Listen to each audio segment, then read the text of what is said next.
Okay, what's up mga ka-two wheels? So, for today's video, sasagutin ko lang yung isang tanong sa akin nung isa nating kagrupo nung Tambay Nights. So, sabi niya sa akin, Paps, ano yung gamit mo na pampakintab ng motor mo?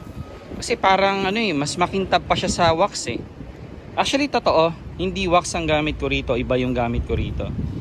Okay, so yun, i-reveal na natin.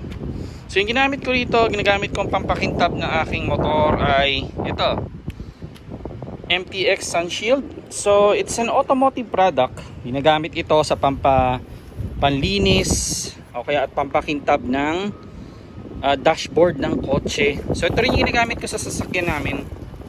So ito ang maganda rito, hindi siya greasy. Okay, at meron siyang anti-back properties. So panlinis din siya. Bukod sa pampakintab, ito yung tinatawag natin na legit na magic gatas.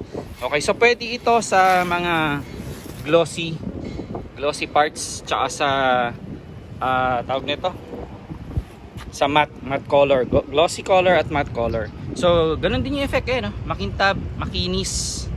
So maganda siya at tumatagal to. At pinipigilan din niya yung pagkunat ng plastic parts kasi nga ito yung ginagamit sa kotse dashboard. So yeah, yun lang muna for today. And I hope meron kayong napulot sa akin sa araw na to. Alright, ride safe, bye bye.